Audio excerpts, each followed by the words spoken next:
Hello नमस्कार दोस्तों हम फिर से पार्ट 10 में हाजिर हैं आपके सामने। और राजस्थान नगर पालिका अधिनियम 2009 हम पढ़ रहे हैं और कल विस्तृत सिलेबस जारी कर दिया है आरपीएससी द्वारा। तो यहाँ पर जो राजस्थान नगर पालिका अधिनियम 2009 का जो पहला जो टॉपिक है वो चैप्टर 2 है, अध्याय 2 है। उससे रिलेटेड हमने अभी तक जो सारी वीडियोस कवर करी हैं, शुरू की 1, 2 या 3 वीडियो तक हो सकता है हमने पार्ट 1 कवर किया हो जहाँ पे परिभाषा वगैरह थी, तो वो तो वैसे भी इस पार्ट से रिलेटेड है, वो ज़रूरी भी है क्योंकि आप तब ही आगे बढ़ पाएंगे, तब ही ज़्यादा समझ पाएंगे। और वहाँ से डायरेक्ट क्वेश्चन भी आ जाते हैं क्योंकि सबसे बेसिक पार्ट राजस्थान नगर पालिका अधिनियम का है। तो यहाँ पर सारा अधिनियम पढ़ने की आवश्यकता नहीं है, हम सेलेक्टेड जो पढ़ेंगे जो यहाँ पर मेंशन किया हुआ है। लेकिन इसका जो सबसे मेन जो ध्यान रखना है वो ये है कि आपको हर एक पॉइंट कवर करना है, ठीक है। कि वो कितना भी डेप्थ में क्वेश्चन पूछ सकता है, आप जस्ट शॉर्टकट अपनाएंगे तो आपका क्वेश्चन नहीं होगा। और जिस हिसाब से प्रीवियस ईयर्स के क्वेश्चन आए हैं जो मैंने देखे थे, तो उसमें बहुत बेसिक क्वेश्चंस पूछे हुए हैं। तो अगर आप सिर्फ ये वीडियोस 2 या 3 बार एक बार देख लेते हैं तो डेफिनेटली आपका ये कवर हो जाएगा, ठीक है। तो हमारी कोशिश रहेगी 10-11 या 10 से 15 सितंबर के आसपास तक हम इसको पूरा कवर कर लें। तब तक आप इसकी एक बार वीडियोस देख लीजिए और उसके बाद में एक के बाद सारी 2-3 बार रिवीजन इन वीडियोज़ का कर लेना, तो काफ़ी होगा। इसके बाद जो बाकी जो पार्ट है पार्ट बी में, वो भी हम इस चैनल पर कवर करा देंगे। तो विदाउट कॉस्ट है, आप आराम से बिना किसी झिझक के यहाँ से कर दीजिए, ठीक है। तो आज हम पार्ट पढ़ने वाले हैं। लास्ट में हमने पढ़ा था निर्वाचन अपराध के बारे में पढ़ा था और वो हमने कवर कर लिया था पार्ट 9 में, ठीक है। तो आज हम पढ़ेंगे धारा नंबर 29। और धारा नंबर 29 क्या है? ये है भ्रष्ट आचरण, ठीक है। तो कुछ भ्रष्ट आचरण अगर कोई यहाँ के जो कर्मचारी हैं नगर पालिका के, तो अगर वो या फिर यहाँ के जो सदस्य हैं अगर वो करते हैं तो उस केस में उनके खिलाफ़ क्या कार्रवाई की जाएगी, क्या क्या प्रावधान इस अधिनियम में दिए गए हैं, वो यहाँ पर बताया गया है। तो आइए शुरू करते हैं। इस अधिनियम के अधीन किसी निर्वाचन के प्रयोजन के लिए निम्नलिखित को भ्रष्ट आचरण समझा जाएगा। तो अपन यहाँ पर निर्वाचन की बात कर रहे थे अभी से पहले। तो जो चुनाव होता है उसमें कौन कौन सा ऐसा कार्य है जो भ्रष्ट आचरण माना जाएगा इस अधिनियम के तहत? तो सबसे पहला है रिश्वत, अर्थात किसी उम्मीदवार या उसके अभिकर्ता या किसी अन्य व्यक्ति द्वारा किसी व्यक्ति को, वह चाहे कोई भी हो, किसी परितोषण का ऐसा दान, प्रस्तावना, वचन जिसका प्रत्यक्षतः परोक्षतः यह उद्देश्य हो, ठीक है, कि किसी व्यक्ति को किसी निर्वाचन में उम्मीदवार के रूप में खड़े होने या न होने या अपनी उम्मीदवारी वापस लेने या कोई निर्वाचन लड़ने से हट जाने के लिए, ठीक है। आगे भी सारी कंडीशंस हैं। तो यहाँ पर अभी तक क्या दिया हुआ है कि अगर कोई चुनाव में अगर कोई नीचे जो दिए गए हैं वो अगर वो काम करता है तो उसको क्या माना जाएगा? भ्रष्ट आचरण माना जाएगा और उसके खिलाफ कार्रवाई की जाएगी। तो सबसे पहली बात है कि रिश्वत देना। अगर कोई भी उम्मीदवार है, जैसे मान लो आप चुनाव में खड़े हुए या कोई और चुनाव में खड़ा हुआ है, तो या तो वो उम्मीदवार या उसका कोई एजेंट हो या फिर उसका ही कोई एक और व्यक्ति हो, वो आपके पास आता है और आपसे बोलता है कि भाई कुछ पैसे आप ले लीजिए, या फिर आपको ऐसा वचन दे देता है कि भाई अगर आप इस ये वाला काम कर देते हैं तो मैं आपको इतना पैसा दूंगा। जैसे सबसे पहले अगर वो आपसे ये बोले कि भाई कोई उम्मीदवार है, कोई व्यक्ति है, भाई उसको यहाँ पे चुनाव में खड़ा कर दे यार। उससे क्या होता है, जैसे कई बार क्या होता है कि एक ही कास्ट का 2-3 उम्मीदवार हो जाते हैं, एक ही नाम के 2-3 उम्मीदवार हो जाते हैं, तो उससे दूसरे जो उम्मीदवार होता है उसको बहुत ज़्यादा फ़ायदा होता है। तो जैसे मान लो कोई राजेश नाम का उम्मीदवार खड़ा हुआ है और वो एक चाहता है कि यार अगली पार्टी जो है एक कास्ट का उम्मीदवार है, जाट जाति का है, तो उस केस में वो चाहता है कि यार 2-3 और खड़े हो जाएं तो वो सारा डिस्ट्रीब्यूशन हो जाएगा उस कास्ट में और उससे वोटों का ध्रुवीकरण हो जाएगा और मुझे एक सिंगल आदमी को ज़्यादा वोट मिलेंगे, मैं जीत जाऊंगा। तो वो क्या करता है, उसका कोई एजेंट, कोई व्यक्ति अगर वो कह देता है किसी को जाके कि भाई तुम इस उम्मीदवार को खड़ा कर दो, या फिर ये उम्मीदवार है इससे मेरे को नुकसान हो रहा है तो उसको कह दो कि यार ये खड़ा नहीं हो, चुनाव ना लड़े, या वो कह दे कि भाई चुनाव जो उम्मीदवार है वापस ले ले, या फिर वो निर्वाचन से हट जाए। उसके लिए अगर कोई पैसा देता है तो उसको क्या माना जाएगा? भ्रष्ट आचरण माना जाएगा। नंबर 2 बात है कि किसी निर्वाचक को किसी निर्वाचन में मत देने या मत देने से विरत रहने के लिए रिश्वत देता हो। कहने मतलब ये है कि कोई उम्मीदवार है या उसका कोई एजेंट है या उसका कोई और व्यक्ति है, वो कहता है कि भाई तुम इस निर्वाचन में, इस चुनाव में मत दो, इस आदमी को वोट दो तब आपको पैसे मिलेंगे, या फिर इस आदमी को वोट मत दो तो आपको पैसे मिलेंगे, तो वो भी एक भ्रष्ट आचरण है, ये भी एक भ्रष्ट आचरण में आएगा। ठीक है, या फिर उत्प्रेरित करे, मतलब उसको उकसाए कि यार भाई तुझे यहाँ पर वोट करना है और यहाँ पर वोट नहीं करना है। अगर उसके लिए कोई पैसा देता है, कोई वोटर को पैसा दे देता है, तो वो भी भ्रष्टाचरण है। ठीक है, अब बात है किसी व्यक्ति को इस प्रकार खड़ा होने या न होने या उम्मीदवार वापस लेने या निर्वाचन से हट जाने के लिए या किसी निर्वाचक को मत देने या मत देने से विरत रहने के लिए इनाम के रूप में हो, कि मतलब ऐसे रिश्वत दी गई हो कि भाई तुम्हें इनाम मिलेगी अगर तुम इस व्यक्ति को इस चुनाव में इसके खिलाफ खड़ा कर देते हो, या ये व्यक्ति को खड़ा होने से इस व्यक्ति के जो है उम्मीदवारी दूसरे पार्ट ए जो व्यक्ति ए है, अगर बी व्यक्ति है, बी व्यक्ति को अगर खड़ा कर दोगे तो इसको फ़ायदा होगा, इसके लिए पैसे दे दे। या फिर ये कह दे कि यार बी व्यक्ति अगर खड़ा हुआ है उससे इसको नुकसान हो रहा है, इसको बैठा दो यहाँ पर, तो इसको पैसे दे देंगे हम। मान लो यार ये मुझे इसको 20 लाख रुपए दे देते हैं, अगर ये बैठ जाता है तो मैं चुनाव जीत जाऊँगा, 20 लाख रुपए का इनाम दे दे बाद में कहे। या फिर किसी वोटर को कहे कि यार तू या तो इसको वोट दे या इसको वोट मत दे, इसके लिए पैसा दे, इनाम दे, तो वो भी एक भ्रष्टाचरण में आएगा। यहाँ पर स्पष्टीकरण दिया गया है, इस खंड के प्रयोजनार्थ शब्द परितोषण धनीय परितोषण या धन के रूप में प्राकलनीय परितोषणों का तक ही निर्बंधित नहीं है।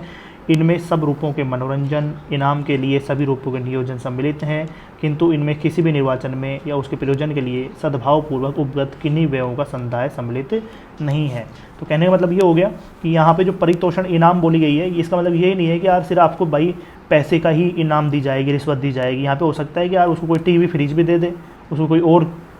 शराब वगैरह का वितरण कर दे जिससे उसका मनोरंजन हो सके, या और सब भी वहाँ पर उसके लिए करे, वोटर के लिए, किसी और व्यक्ति के लिए। तो एक सिर्फ पैसा ही नहीं है, पैसे के साथ साथ अगर वो टीवी फ्रिज कूलर वगैरह कोई दे रहा है इस तरह का, या फिर कोई और वॉशिंग मशीन दे रहा है, और या फिर वो कह रहा है कि यार तुम्हें इस तरह का फ़ायदा दिया जाएगा, या फिर तुम्हें शराब दी जाएगी, है ना, इस तरह का हो रहा है, तो वो सारे सम्मिलित होंगे। लेकिन अगर कोई सद्भावपूर्वक, जैसे वहाँ पर कोई कार्यालय खोल देता है, वहाँ पर कोई खर्च कर देता है वहाँ के लिए, उस व्यक्ति के लिए, उस व्यक्ति के आसपास रोड वोड बना देता है, मतलब ऐसे कोई सद्भावपूर्वक करता है, तो और जैसे कार्यालय में चाय पानी पी लो, आ जाओ बैठ जाओ, तो उस केस में क्या होता है, वो सद्भावपूर्वक है, तो वहाँ पे उसको शामिल नहीं किया जाएगा। अगला है असम्यक असर डालना, अर्थात किसी निर्वाचन अधिकार के स्वतंत्र प्रयोग में उम्मीदवार या उसके अभिकर्ता या किसी अन्य व्यक्ति की ओर से किया गया कोई प्रत्यक्ष या अप्रत्यक्ष हस्तक्षेप का प्रयत्न। मतलब अगर कोई उम्मीदवार है, ठीक है, और वो क्या कर रहा है, या उसका एजेंट है, कोई व्यक्ति है, अगर कोई असर डालना चाह रहा है कि या तो इसको बैठा दें, कर दें, तो किसी तरीके से प्रभावित करना चाह रहा है, तो वो भी भ्रष्टाचरण आएगा। जैसे इस खंड के उपबंधों की व्यापकता पर प्रतिकूल प्रभाव डाले बिना उसमें यथा निर्दिष्ट ऐसे किसी व्यक्ति की बाबत जो किसी उम्मीदवार या किसी निर्वाचक या ऐसे व्यक्ति को जिससे उम्मीदवार निर्वाचक हितबद्ध है किसी प्रकार की क्षति जिसके अंतर्गत सामाजिक बहिष्कार, किसी जाति या समुदाय से बाहर करना, निष्कासन आता है, पहुंचाने की धमकी देता है। ठीक है, इससे क्या हो गया कि जैसे मान लो कोई आपके यहाँ पे चुनाव में खड़ा हुआ है, कोई व्यक्ति ए है, आप यहाँ पे बहुत सारे वोटर हो, आपसे कह देता है कि यार आप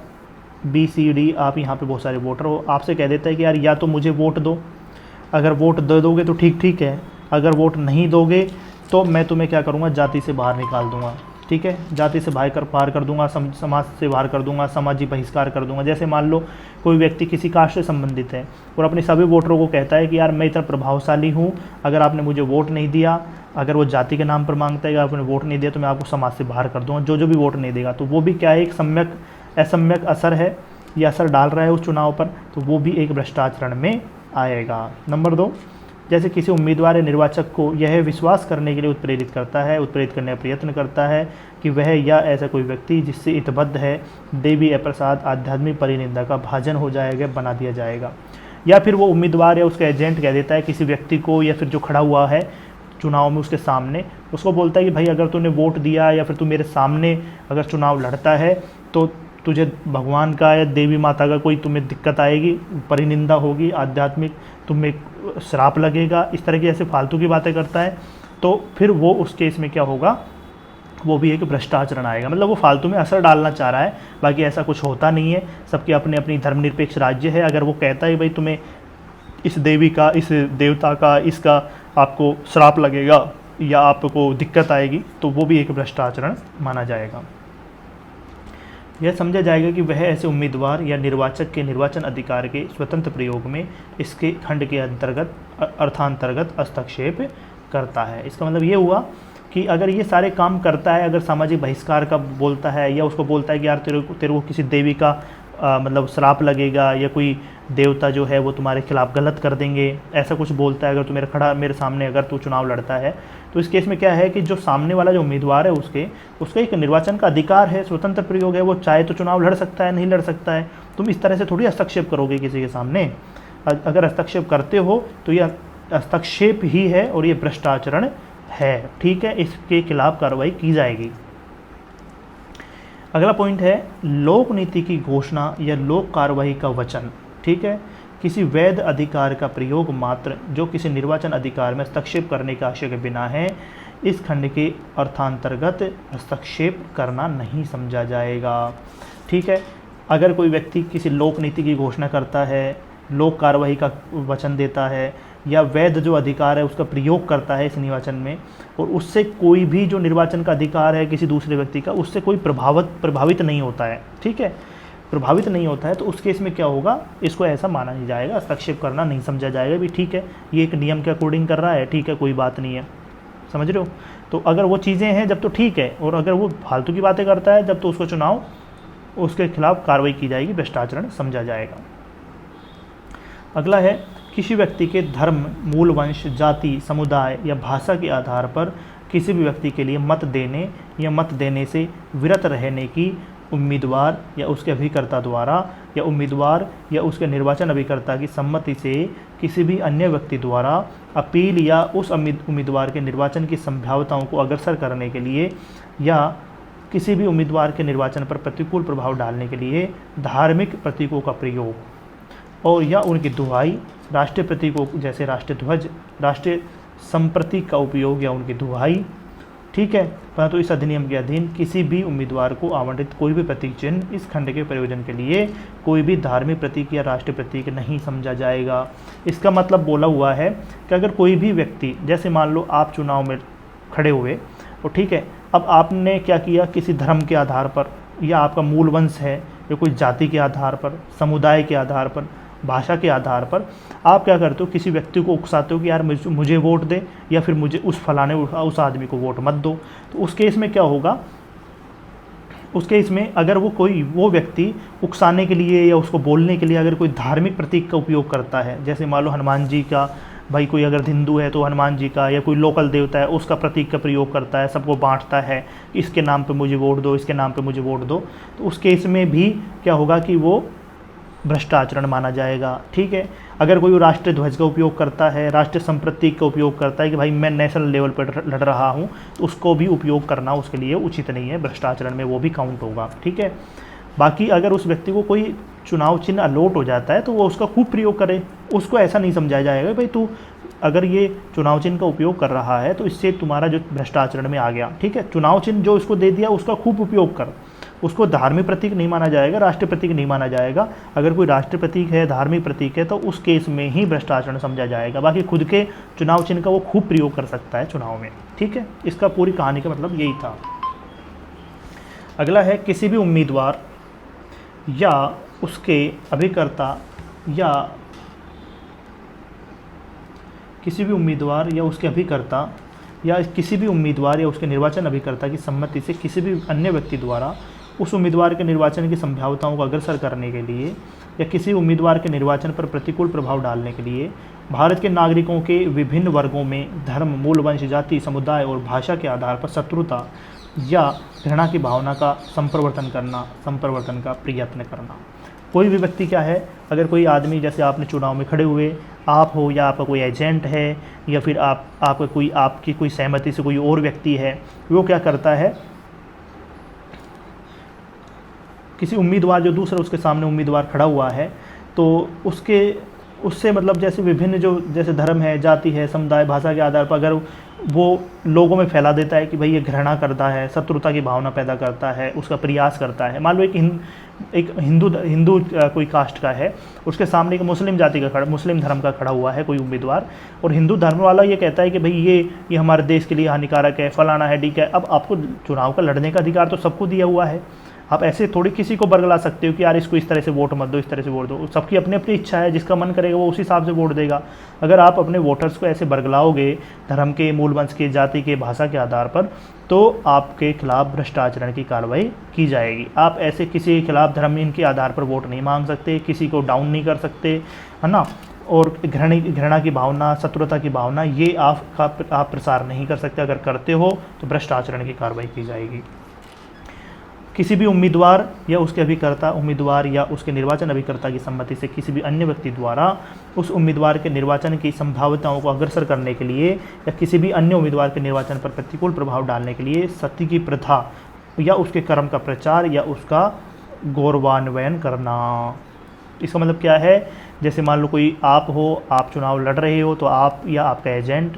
ठीक है, या आपकी सहमति से कोई व्यक्ति है, अगर वो वोटर्स के खिलाफ वोटर्स में जाता है और वो कहता है कि भाई सती प्रथा का प्रचार करता है वोट मांगने के लिए, या फिर कोई और सामने उम्मीदवार खड़ा हुआ है उसको डाउन करने के लिए, उसको गिराने के लिए, उसको प्रभावित करने के लिए अगर सती प्रथा का प्रचार करता है, उसके कर्म का प्रचार करता है, उसको गौरव का बखान करता है, तो वो भी यहाँ पे भ्रष्ट आचरण माना जाएगा। मतलब सती प्रथा पूरी तरह बैन है, अब भी तुम उसका प्रचार कर रहे हो, उसके आधार पर वोट मांग रहे हो, तो ये तो बहुत गलत बात है यार। ठीक है,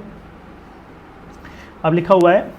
इस खंड के प्रयोजन के लिए सती के संबंध में सती और गौरवान्वयन का अर्थ वही क्रम से वही होगा जो सती निवारण अधिनियम 1987 में है। तो सती निवारण अधिनियम 1987 में जो सती और गौरवान्वयन जो बोला गया है वही यहाँ पे मीनिंग लिया गया है। बाकी आप समझ गए होंगे, वहाँ पे इस अधिनियम पे जाने की आवश्यकता नहीं है आपको।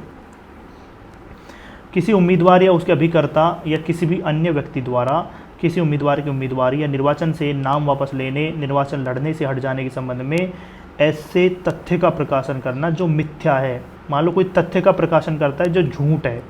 या जिसके मिथ्या होने का उसको विश्वास है, या फिर उसके झूठा होने का उसको पता है कि भाई ये झूठा मैं प्रचार कर रहा हूँ, ठीक है, जिसके सत्य होने का यह विश्वास नहीं करता है कि यार वो सत्य है, इसकी कोई गारंटी नहीं है, जो उस उम्मीदवार के निर्वाचन की संभाव्यता पर प्रतिकूल प्रभाव डालने के लिए युक्त रूप से प्रकल्पित है। कहने का मतलब ये है कि अगर कोई दूसरा उम्मीदवार खड़ा हुआ है और आप भी चुनाव लड़ रहे हैं, दो उम्मीदवार चुनाव लड़ रहे हैं, और दूसरा उम्मीदवार क्या करता है, आपके खिलाफ कोई गलत बात प्रसारित करता है जो बिल्कुल सत्य नहीं है, ठीक है, अगर वो सत्य नहीं है, उसको भी पता है कि यार ये सत्य नहीं है, मैं तो बस इसको डाउन करने के लिए, इसको हराने के लिए मैं झूठा प्रचार कर रहा हूँ, आपके खिलाफ कोई गलत बातें बोलता है, वो आपको वोटरों को उकसाता है कि यार वो तो इतना बुरा है, ये कर्म कर दिया उसने, ये कर दिया, जबकि आप आपकी जगह बिल्कुल सही है और उसको पता भी है कि यार ये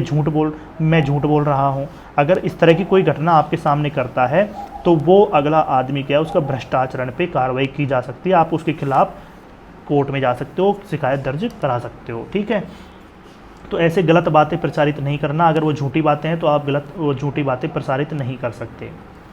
किसी मतदान केंद्र या मतदान के लिए नियत स्थान को या किसी निर्वाचक स्वयं उम्मीदवार, उसके कुटुंब के किसी सदस्य, उसके अभिकर्ता से भिन्न के प्रवहन के लिए किसी यान या जलयान को उम्मीदवार या उसके अभिकर्ता या किसी अन्य व्यक्ति द्वारा संदाय करके अन्यथा भाड़े पर लेना या उपाप्त करना। परंतु निर्वाचक या कई निर्वाचकों द्वारा अपने संयुक्त खर्चे पर स्वयं को किसी ऐसे मतदान केंद्र या मतदान के लिए नियत स्थान को या से प्रवाहित करने के लिए प्रयोजनार्थ यान या जलयान को भाड़े पर लेना इस खंड के अधीन भ्रष्टाचरण नहीं समझा जाएगा, यदि इस प्रकार भाड़े पर लिया गया यान या जलयान कोई ऐसा यान जलयान है जो यांत्रिक शक्ति द्वारा चालित नहीं है। तो इसका मतलब सीधा सीधा ये है कि आप अगर चुनाव लड़ रहे हो और उसमें चाह रहे हो कि यार आपका जो साधन है आपने किराए पे भाड़े पे ले लिया, और वहाँ जो वोटर हैं उनको आप एक चुनाव यहाँ उसके घर से जाके और उसके जो चुनाव केंद्र हो रहा है, चुनाव जहाँ हो रहा है वहाँ तक आप छोड़ने जा रहे हो। बाकी ऐसा होता है गाँव में, ठीक है, तो गांव में होता है, लोकल जगह होता है। आप क्या करते हो, आपने चुनाव लड़ लिया, चुनाव लड़ने जा रहे हो तो आप अपने साधन लगा दिए लोगों को ले जाने के लिए कि भाई यहाँ पे जाके वोट दे के आना है आपको, ठीक है। अब सबको पता है कि अगर आपकी गाड़ी में जा रहा है तो इतना निकम्मा तो हो ही नहीं सकता कि आपको वोट नहीं दे। पैसे भी आपको एक घर से कोई गाड़ी लेके जा रही है और वो चुनाव केंद्र तक लेके जा रही है, ठीक है। अब चुनाव केंद्र तक ले जा रही है, वो आपकी गाड़ी में बैठ के जा रहा है, तो निश्चित रूप से वोटर आपको वोट देगा। इसका मतलब क्या हो गया कि आप वोटर को प्रभावित करने की कोशिश कर रहे हो। तो सीधी बात यह है, आप कोई ऐसे साधन का प्रयोग नहीं कर सकते, कोई व्हीकल नहीं लगा सकते तो चुनाव को छोड़ने के लिए, उनके घर से चुनाव केंद्र तक छोड़ने के लिए आप उनको फ्री में अलॉट करो, ठीक है। ऐसे आप फालतू में प्रभावित नहीं कर सकते। हाँ, लेकिन अगर ये है कि आपको जाना है, आपको खुद को जाना है, खुद के परिवार वालों को लेके जाना है और आपको खुद का खर्चा है, तब आप जा सकते हो। दूसरी बात, निर्वाचक जो है, चुनाव जो मतदाता है, अगर वो चाहता है कि यार अपने वार्ड वाले एक साथ किसी ट्रैक्टर में बैठ के जाएं, किसी गाड़ी में बैठ के जाएं, तो वो जा सकते हैं, मतलब वो खुद की इच्छा से जा सकते हैं। लेकिन पता चल गया कि यार ये उम्मीदवार भेज रहा है इनको, तो उस केस में भ्रष्टाचार की कार्रवाई की जाएगी उस उम्मीदवार के खिलाफ। अब यहाँ पे लिखा हुआ है, परंतु यह है और कि किसी ऐसे मतदान केंद्र या मतदान के लिए नियत स्थान को जाने, वहाँ से आने के प्रयोजन के लिए अपने ही खर्च पर किसी निर्वाचक द्वारा किसी लोक परिवहन यान या जलयान या किसी ट्राम रेलगाड़ी का उपयोग इस खंड के अधीन भ्रष्ट आचरण नहीं समझा जाएगा। मतलब यह है कि अगर कोई मतदाता कोई बस से जा रहा है, कोई लोकल कन्वेंस जो पब्लिक कन्वेंस है, जैसे चाहे रोडवेज हो गई या फिर रेलगाड़ी हो गई, ट्राम हो गया, ट्राम पहले चलती थी, या कोई लोक परिवहन, मतलब एक सार्वजनिक अगर परिवहन का साधन है वो जा रहा है, उसके इसमें वो भ्रष्टाचार में नहीं आएगा। ठीक है, आप बस से जाके वोट देके आ सकते हो। ठीक है, वो उम्मीदवार का नहीं होना चाहिए, ध्यान रखना। इस खंड में अभिव्यक्ति यान से ऐसा कोई भी यान अभिप्रेत है जो सड़क परिवहन के लिए उपयोग में लाया जाता है, जो उपयोग में लाए जाने के योग्य है, चाहे वह यांत्रिक शक्ति से चालित हो या नहीं हो, या अन्य यानों को खींचने के लिए या अन्य उपयोग में लाया जाता है, जैसे इंजन से भी जा सकते हो आप। ठीक है, तो यहाँ से सीधा सीधा मतलब यह है कि सड़क परिवहन से जो सार्वजनिक साधन है वही है। अगला है, किसी उम्मीदवार या उसके अभिकर्ता या किसी अन्य व्यक्ति द्वारा इस अधिनियम के अधीन बनाए गए निर्वाचन से संबंधित किसी नियम या आदेश के उपबंध के उल्लंघन में वे उपगत करना, प्राधिकृत करना। अगर यहाँ पर इस अधिनियम में बहुत सारे नियम बना दिए हैं, अगर कोई व्यक्ति क्या करता है, कोई उम्मीदवार क्या करता है, इस अधिनियम के खिलाफ जाता है, उस अधिनियम के खिलाफ कुछ भी कार्य करता है, व्यय करता है, पैसे खर्च करता है, तो उस केस में क्या होता है, पूरा सारा यही आ गया इसमें, जो भी सारे नियम बताए गए उस नियमों के खिलाफ अगर जाके फिर भी खर्च करता है, तो उस केस में क्या होगा, वो भ्रष्टाचार में आएगा। अगला है, उम्मीदवार के निर्वाचन की संभाव्यताओं को अग्रसर करने के लिए किसी उम्मीदवार या उसके अभिकर्ता या किसी भी अन्य व्यक्ति द्वारा सरकार की सेवा में और निम्नलिखित वर्गों में से किसी वर्ग के किसी भी व्यक्ति से कोई भी सहायता अभिप्राप्त करना, उपाप्त करना या अभिप्राप्त या उपाप्त करने का दुष्प्रेषण या प्रयत्न करना। ठीक है, इसमें क्या है कि इसमें कुछ अधिकारियों के नाम बताए गए हैं। अगर कोई उम्मीदवार है, वो चाहता है कि यार मैं मेरे मतलब किसी अधिकारी को पैसे देकर या उसे पैसे लेकर ऐसा कुछ काम कर आके और मैं मेरी संभावनाओं को बढ़ा लूँ। मतलब जैसे मान लो कोई आप चुनाव लड़ रहे हैं और आपको पता है कि ये सारे जो अधिकारी हैं वो वहाँ पे चुनाव में बैठे रहेंगे और आप उनको पैसे देने का प्रयत्न करते हो, कोई भी ऐसे काम करते हो। जैसे मान लो कोई राजपत्रित अधिकारी है, संघ और सशस्त्र बलों के जो कोई सदस्य हैं, पुलिस बल के सदस्य हैं, आबकारी अधिकारी है, राजस्व अधिकारी, इसमें पटवारी और इसी प्रकार के अधिकारी सम्मिलित हैं। सरकारी सेवा में व्यक्तियों का ऐसे कोई वर्ग है, उनको आप उनसे क्या करते हो, पैसे लेते हो, देते हो, ऐसा कुछ करते हो, कोई भी सहायता लेने का प्रयास करते हो या सहायता देने का प्रयास करते हो, अपने निर्वाचन की संभावनाओं को बढ़ाने के लिए, अपने चुनाव में जीतने के लिए करते हो, तो उस केस में वो भ्रष्टाचार में माना जाएगा। खंड 9 के प्रयोजनों के लिए कोई व्यक्ति किसी उम्मीदवार के निर्वाचन की संभाव्यताओं को अग्रसर करने में सहायक समझा जाएगा यदि वह उस उम्मीदवार के निर्वाचन अभिकर्ता, मतदान अभिकर्ता, गण अभिकर्ता के रूप में काम करता है। ठीक है, अब खंड 1 लिखा हुआ है, खंड 1 का 9, खंड 1 का 9 लिखा हुआ है।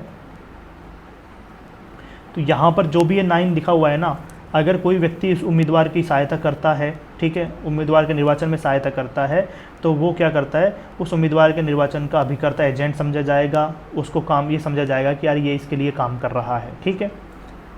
निर्वाचन अभिकर्ता, मतदान अभिकर्ता और कोई भी ऐसा व्यक्ति जिसकी बाबत यह ठहराया जाए कि उसने उम्मीदवार की सम्मति से निर्वाचन के संबंध में अभिकर्ता के रूप में काम किया है, इस धारा में अभिव्यक्तित अभिकर्ता के रूप में सम्मिलित है। तो सीधी सीधी लिखा हुआ है कि अगर कोई व्यक्ति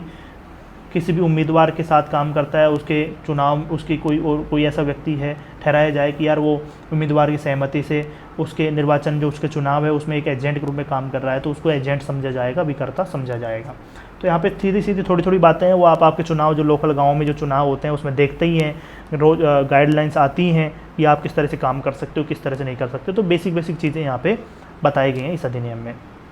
तो दोस्तों इस वाले पार्ट में इतना सा ही, आगे दूसरा पार्ट आएगा उसमें सारे अपन पढ़ेंगे। इसके नोट्स आपको टेलीग्राम चैनल पर मिल जाएंगे। ठीक है, और